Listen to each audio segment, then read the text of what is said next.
Hello friends, welcome back to my channel Katha Manthan. और आज हम लोग क्लास 11 का chapter 13 e business and outsourcing शुरू करने वाले।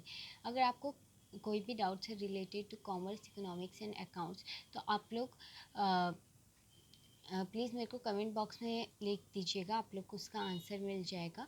एंड अगर आप लोग को इस चैप्टर के या कोई भी चैप्टर के इम्पॉर्टेंट नोट्स या फिर शॉर्ट क्वेश्चन आंसर या फिर वो क्वेश्चन आंसर जो आईएससी में आते हैं उस टाइप के नोट्स चाहिए, तो आप लोग प्लीज़ डिस्क्रिप्शन बॉक्स में जाके मेरे डिस्क्रिप्शन बॉक्स में जाइए, आपको ब्लॉग का लिंक भी मिल जाएगा और इंस्टामोजो का भी लिंक मिल जाएगा, जहाँ से आप जाके मेरा बुक बाय कर सकते हैं।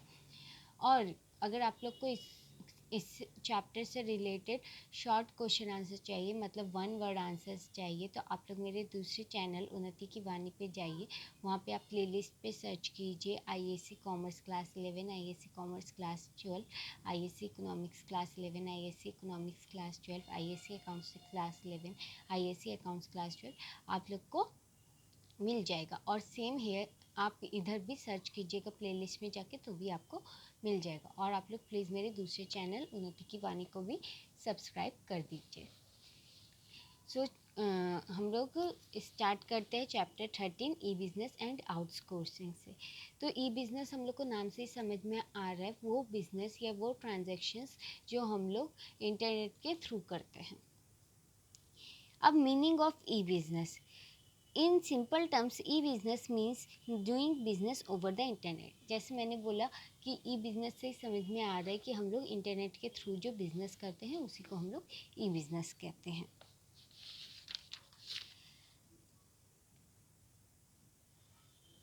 It is a type of business in which buyers and sellers interact electronically using telecommunication networks। तो यहाँ पे बायर्स और सेलर्स जो है वो एक दूसरे से तो यहाँ पे जो बायर्स और सेलर्स होते हैं वो इलेक्ट्रॉनिकली एक दूसरे से इंटरैक्ट करते हैं। फेस टू फेस इंटरेक्शन यहाँ पे नहीं है। और कैसे इंटरैक्ट करते हैं? Using telecommunication networks. ओके, तो अब जैसा कि मैंने आप लोगों को बोला कि अगर आप लोग कोई भी डिपार्टमेंट या फिर कोई भी प्रोफेसर का आप लोग ये लिखिएगा डेफिनेशन, तो आप लोग को उसको इन्वर्टेड कॉमा के अंदर लिखना पड़ेगा और उसका नाम भी मेंशन करना पड़ेगा। और इन्वर्टेड कॉमा के अंदर आप लोग एक कॉमा का भी मिस्टेक नहीं कर सकते। सो मैंने इसका एक सिंपल डेफिनेशन अपने ब्लॉग में और इंस्टामोजो के बुक में भी दे रखा है, आप लोग जाके देख लीजिएगा। E-business involves strengthening relationship with customers and suppliers, checking out the competition, developing new product ideas and sources, dealing with government at all levels, redesigning business process and management systems, e-tailing और selling goods and services online। तो क्या बोल रहा है कि ई business क्या क्या involve करता है?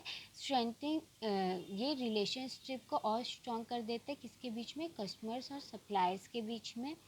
ये कंपटीशन को चेकआउट करता है, ये न्यू प्रोडक्ट और आइडियाज़ और सर्विसेज को डेवलप करता है, और ये गवर्नमेंट को डील करता है, हर लेवल के गवर्नमेंट को, चाहे वो स्टेट गवर्नमेंट हो, सेंट्रल गवर्नमेंट हो, चाहे कोई भी गवर्नमेंट हो, ये उनको डील करता है।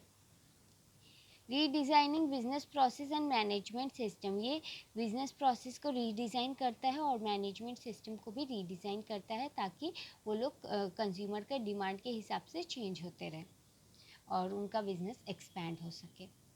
ई टेलिंग और selling goods and services online, और यहाँ पे गुड्स और सर्विसेज ऑनलाइन सेल होता है।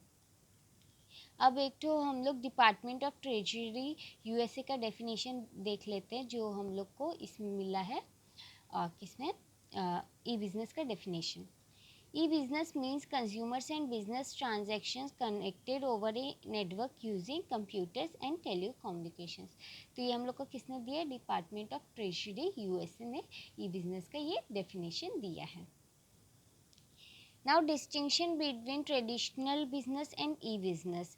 तो ट्रेडिशनल बिजनेस का जो फॉर्मेशन होता है वो डिफ़िकल्ट होता है और ई बिजनेस का जो फॉर्मेशन होता है वो सिंपल होता है। और जो ट्रेडिशनल बिजनेस का सेटिंग अप कॉस्ट होता है वो हाई होता है क्योंकि वहाँ पे फिक्स एसेट ज़्यादा लगता है, जैसे चेयर, टेबल, कंप्यूटर, ये सब लगता है। और ई बिजनेस में हम लोग का लो होता है, मतलब जो सेटिंग अप कॉस्ट होता है वो लो होता है, आप लोग वो कहीं से भी शुरू कर सकते हैं। और क्योंकि आप लोग का फिक्स एसेट यूज़ नहीं होता है, इसलिए आप लोग का वो बजट लो होता है। अब इसका ऑपरेटिंग कॉस्ट ट्रेडिशनल बिजनेस का हाई होता है ड्यू टू फिक्स चार्जेस और ई बिजनेस का जो ऑपरेटिंग कॉस्ट होता है वो लो होता है क्योंकि उसका लिटिल फिक्स चार्जेस होता है। Locational needs. अब ट्रेडिशनल बिजनेस का जो ये है, वहाँ पे रॉ मटेरियल्स या मार्केट्स होने चाहिए, लेकिन जो ई बिजनेस है वहाँ पे ऐसा कोई भी लोकेशन का ज़रूरत नहीं है।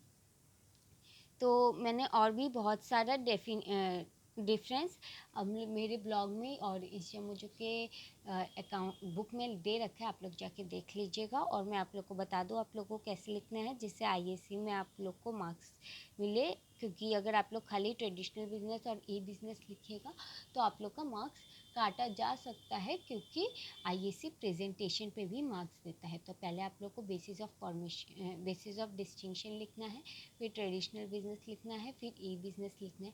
बेसिस ऑफ डिस्टिंक्शन में आपको वो पॉइंट मेंशन करना है जो जिससे आप डिफरेंस कर रहे हैं उन दोनों को, फिर उन दोनों को लिखना पड़ेगा। जैसे इधर फॉर्मेशन, ट्रेडिशनल बिजनेस का फॉर्मेशन डिफ़िकल्ट होता है और ई बिजनेस का इजी होता है। तो बेसिस ऑफ डिस्टिंक्शन में फॉर्मेशन, ट्रेडिशनल बिजनेस में हम लोग का आएगा डिफ़िकल्ट और ई बिजनेस में आएगा हम लोग का इजी।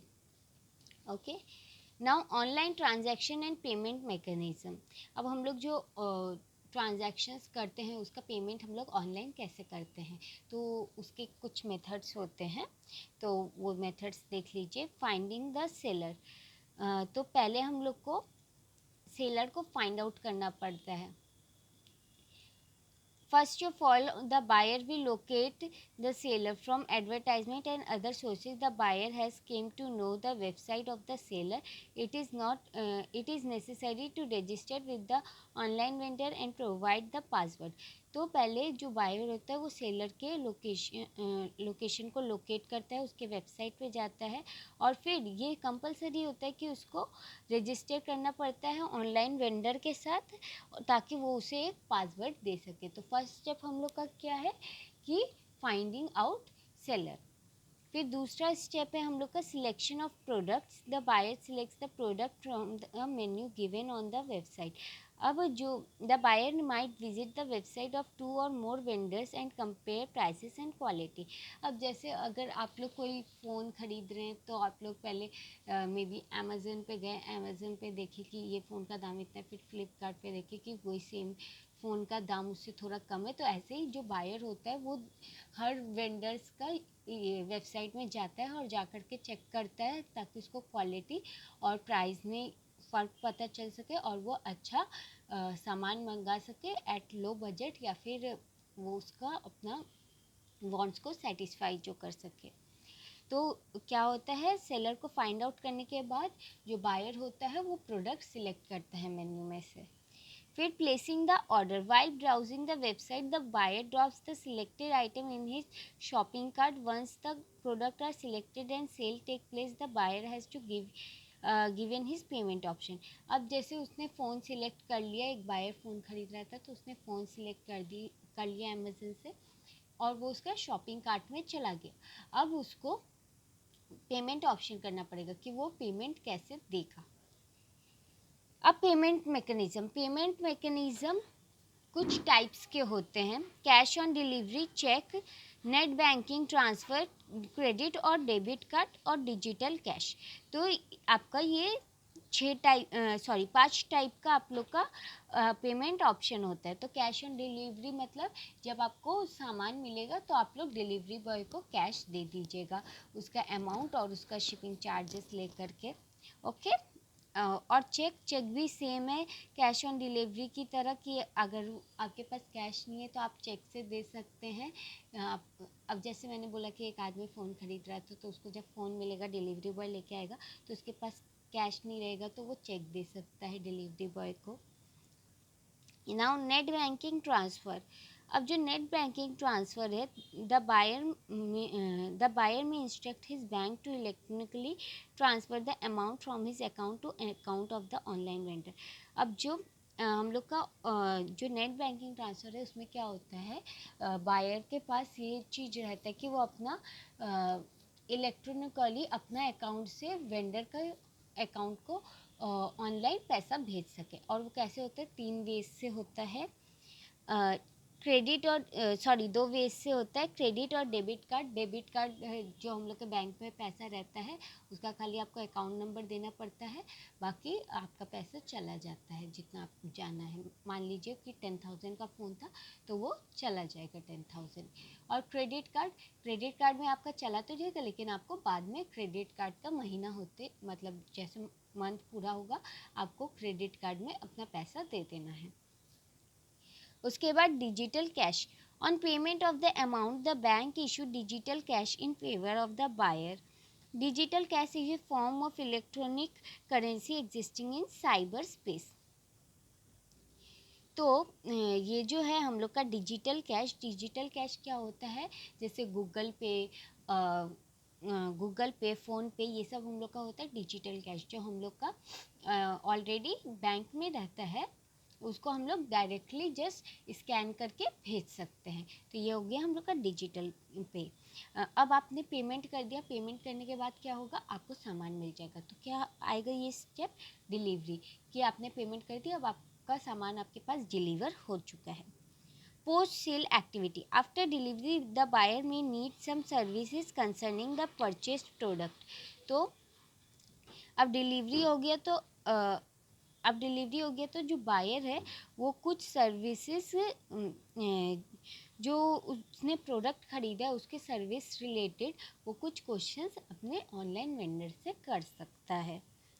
ओके, तो हम लोग का online transaction and payment mechanism में 6 स्टेप आता है। आप लोग को समझ तो आ ही गया होगा। फाइंडिंग आउट द सेलर, फिर हम लोग को बायर जो प्रोडक्ट चूज़ करता है, यानी सिलेक्शन ऑफ प्रोडक्ट, फिर प्लेसिंग द ऑर्डर प्लेस करना, फिर पेमेंट मैकेनिज्म में 5 पॉइंट है।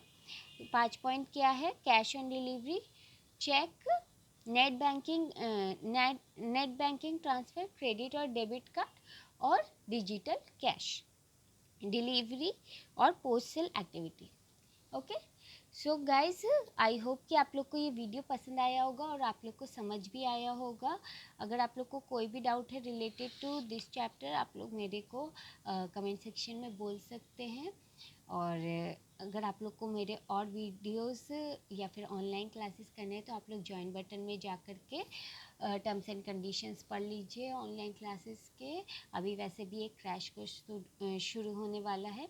और जो अगर आप लोग को मेरे और वीडियोस नहीं मिल रहे, तो आप लोग प्लीज़ प्लेलिस्ट में जाके चेक कर लीजिएगा। होप आप लोग को ये वीडियो पसंद आया होगा। So thank you friends, thank you for watching my channel Katha मंथन।